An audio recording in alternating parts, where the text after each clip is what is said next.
What's going on, everybody? Welcome to GmiasWorld, and I'm very happy to announce that all of Calvin Johnson's stats have been revealed, so now we know what we're working with as far as the MUT monsters go, and Calvin Johnson is, what he's going to entail. All right, so he's going to be a 94 overall card. All right, that's his base. Obviously, with certain things, probably like the go deep that we already have on the players, he's going to go up to a 95. What I was telling you guys before is that I was going to bench Tyreke Hill for him, right? But what we're going to do right now is we're going to compare him to Randy Moss, and I'm going to show you why that was a smart decision, and putting Tyreke Hill in the slot may benefit us all. Pretty much what's going on. Here goes his stats, right? He's 6'5". He has a 91 speed with the card, 95 jumping, a 90 catching, 92 catch in traffic, 94 spec catch, 88 short route running, 88 medium route run, 93 deep route run.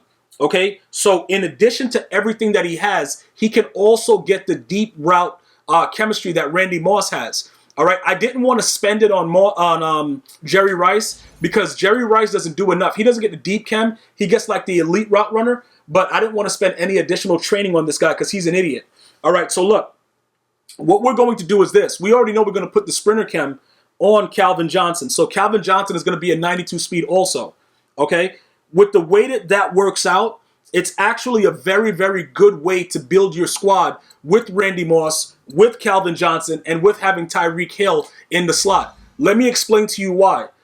Only if you need to do it, you're going to have to, if you have an idiot, if you're playing an idiot, and they run cover for a drop, they're running, linebacker cross, stuff like that. Most of the time with those looping blitzes or when it's complete sack defense, you're going to get insta-sacked. Yeah, it doesn't make sense that if a guy's rushing nobody, you get sacked blocking 7, but that happens, okay? And it's a regular thing that happens, okay, in the game. So what I want you guys and girls to understand is this. When you have both of those guys on the outside, you're going to be able to do a lot of different things. I'm going to point it out to you right now. Okay, we're going to find the game to where I'm losing. Okay, we just have to win at the end. I'm going to show you what I'm talking about. So versus Charlie, we're up there. Okay, what is this? Okay, we're down 26-24. All right, so in this game, I'm gonna show you guys what I'm talking about with the reasoning behind why I think it's the best case scenario. And in this video, the playbook that I'm actually using is who is this? This is the Atlanta Falcons playbook, just so you guys have an understanding about it. All right, with the way that it's set up, because he's gonna have a higher blocking rating than Tyreke Hill, what's going to happen is this. If you come out running anything with the outside receivers, and usually you had to put a tight end there, maybe you come out in an I Pro or something like that, or maybe a single back, a tight single back with 2 wide receivers on the left side, whatever you're doing, Randy Moss for some reason is blocking like nobody's business. That's the first thing. I didn't even know. I've never seen Randy Moss block like that in my life, the way he blocks in this game. Dude just runs around and just will take out a linebacker. Now, you may say it's fake. I don't know what it is. I'm not going to comment on that, but it's part of the game. So what we're going to do is we're going to utilize it to the best of our ability. Calvin Johnson is going to have a higher rating than both Tyreke Hill and Randy Moss. So, say you come out in something like this, right? One of my favorite ways to come out. Say you come out in the slot. These two players right here, you see Randy Moss and Tyreke Hill? This is now going to be Randy Moss and Calvin Johnson.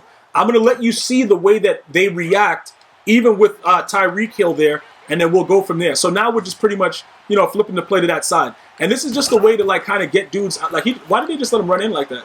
They just they just let him run right in like that, bro. I don't even know what that was. But we don't need to score right now because we only have to score 2 points. But I know you saw that guy come right in, but that was on my left guard who sucks. I think that's Jonathan Ogden actually. I recently got him. He's a terrible, terrible lineman. That's him, right? Let me just go let me go zoom in on his butt cheeks. Yeah, that's Ogden. He's terrible. He's just absolutely terrible. So Sheard just does whatever he wants to him, right? Is that Sheard? Is that Jabal Sheard? Yeah, he just comes right in and just does whatever he wants. And then my fullback is hiding behind him because he's an idiot also. So this is not the issue. These two idiots and that guy right there, that's not the issue. This is what I'm talking about. Check out the blocking from Tyreke Hill. Now, you might say it's arcade mode, whatever like that. This happens on online in any mode, salary cap, whatever. The wide receivers block like nobody's business. So they hold blocks long. Calvin Johnson is just going to be better. And then you don't really lose anything because sometimes what I would do is you could put a tight end here to make sure that the block gets held. But then you lose that speed threat.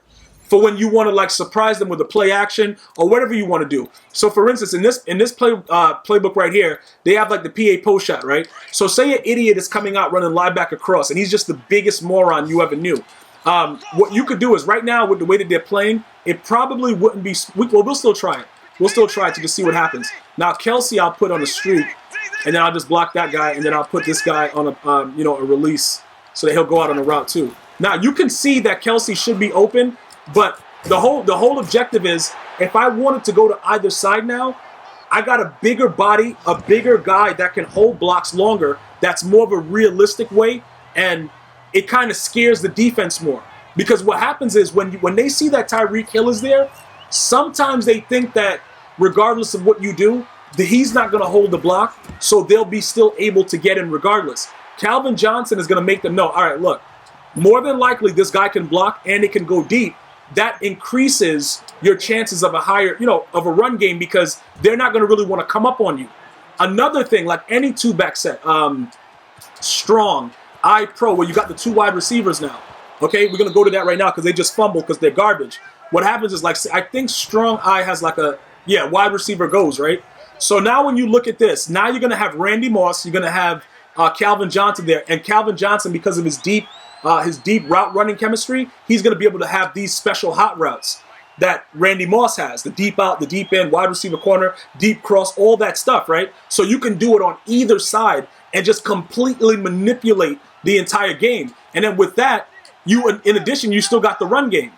You see what I'm saying? So now it just opens up a different thing because Tyreke Hill doesn't demand the kind of respect as a run blocker that Calvin Johnson does. So now, that, like I said, for most of you guys, it's going to open up a different aspect to your game, especially with everybody running these dumb plays and these dumb blitzes. It makes it a lot easier for you to be able to maintain and understand what's needed. So that way you're able to successfully make these plays because that's ultimately what you need. You know what I'm saying? That's ultimately what you're going to need. When you think about it, that's pretty much what's going to, decide whether you win or lose games is your personnel out on the field and how you can manipulate it to make your opponent have to react to it.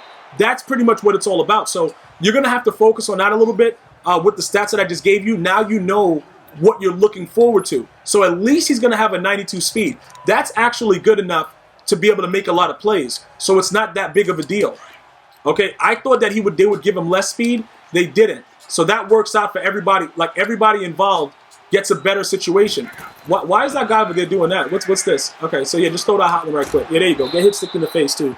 Yeah, I'm just trying to lab a new D. Don't worry about me, guys. I'm just labbing a new D. Hold on, put him over here. Okay, we're going to put him like that. Okay, what is he doing? And then we just have to watch that whole side. Where are you going? All right, so does he... What is that? Why would you throw it there? Oh, it's Andrew Luck. He's going to throw a pick. All right, yeah, it doesn't matter. Yo, shout out to all the Colts fans, man. I don't know how you guys do it, but that dude, Andrew Luck, bro, he will throw a pick regardless of the situation. All right, so now you have so many different things at your disposal. Like I said, you got the weak. You got, like, whatever your playbook has, you're going to use it to, to manipulate the defense that you're playing against. Now, another thing that's good about it with the guys that run linebacker cross and like cover 4 drop and stuff like that, you have time or it's hot reads, right? Whichever way it is, you know that you have the blocking now to be able to maintain what's going on, which gives you a different aspect to your offense. So what does that mean? Say somebody is doing something weird, like they're coming out and they're running linebacker cross and the heat is coming in, the guy is looping, whatever like that. You can do a lot of different things. You can run the ball, number one, and try to, generate some type of a, slow down with it. But what happens is most people are going to still run it regardless of what you're doing. They're going to still just run that disgusting defense the entire game. So now you can motion Calvin Johnson to that guy, to the guy that's supposed to be looping or whatever. You set up different run plays. Try to take away that advantage that they have. Ultimately, you can also come out in 2-back. Okay, because 2-back is also really, really good against linebacker cross because you got 2 blockers with your running backs. And then Calvin Johnson, you could put him, because he has the deep route specialist, you could put him on a lot of different routes. Like when he looks like he's in a slot right now, he still gets a deep cross, but now he gets an out and up and he gets a post. You know what I'm saying? So with the way that it works, you can change up the way that everybody's doing whatever. Okay, so that's the post route. Okay, so that's out of anything. You don't have to come out in halfback wheel. You could do the post route. You could do the in route. It's a lot of different things you could do. It's up to you how you want to manipulate it. But I would recommend putting that deep chemistry on him just to be able to do these things. Because like I said, when you got to do hot reads, like the out and up might be a little bit too much, but this is something that will really, really hurt the defense if they could run the route right. Because you see what I'm saying? Like, he's going to get picked right there. You know what I'm saying? But they didn't pick it. But anyway, that play, if you give him the out and up because they're considering Randy Moss in the slot, that out and up usually is really, really good against that loop blitz because the guy that's in the yellow, he comes down deep and like, you know, he sits there and you can just go over his head. Okay, that's another way that you can try to manipulate what they're doing. When you motion him out, you get the other things like the skinny post now. Okay, you get the skinny post, and you could just run that as well. Like if you want to, with the looping blitzes and stuff like that, like a Calvin Johnson, he's running that. He's going to get open. Calvin is going to get open if you want to run the ball and go to that side, flip it, and do a halfback power. There's so many different things you can do simply because he's a better blocker and a bigger body receiver. And it just opens up a lot of stuff because they can't really play. They like when you keep Tyreke Hill in the slot in this two-back system, it's very, very dangerous because you can just streak him. You can just pretty much streak him all game. Like honestly speaking, you can just streak him all game. It's nothing that they can really do. You can just streak him like pretty much all day long, and it doesn't matter. And then look, that's another thing that you could do, the corner route. You see what I'm saying? From anything also. Now the corner route is a little bit different because sometimes they won't go in, you know what I'm saying? It's a little bit more involved. I would have to go over that and explain to you, but it's more like that crossing route. You know like how everybody runs the pat sail? That gives you like a crossing route but on one side because it goes above the cloud flat and it sits in between the safety. So, having two receivers that can do that on either side, that is going to be very, very dangerous. And it just adds a different dimension. Again, because I said, like, Jerry Rice he's a short route specialist, and an elite route specialist. So he can't get the deep routes that these other players can get. Obviously, Calvin Johnson, the dude was going deep every play. He's my type of receiver, which is why I got a soft spot for him. And I try to put him in the game, in my lineup, no matter what it takes, all the time. So that's pretty much a summation of everything that, all the information that we have, what it entails. And ultimately speaking, when we go to the lineup, that's what we're going to do. We're going to successfully put Jerry Rice at wide receiver number 4. Okay, we're going to put Tyreke Hill there. We're going to probably start, because they're going to have the same speed, we may just start Calvin Johnson as a number 1 receiver. Just start him, put Randy Moss as wide receiver number 2. Okay, I told you Jerry Rice there, Tyreke Hill here. We're going to go into the upgrades once we get there with Calvin Johnson, and we're going to check out, he should be able to get the deep route specialist, okay, and we're going to do that. And that's where we're going to go with it. Like, it looks like the way that they have it going, like, even though Jerry Rice can get the elite, I never wanted to spend anything additional on him. I told you, because the guy, he just really grinds my gears, and he drops the ball so much that I hate him with a passion. But now with 2 receivers doing that, and what really made me upset about it is I wasn't able to get that on Tyreke Hill.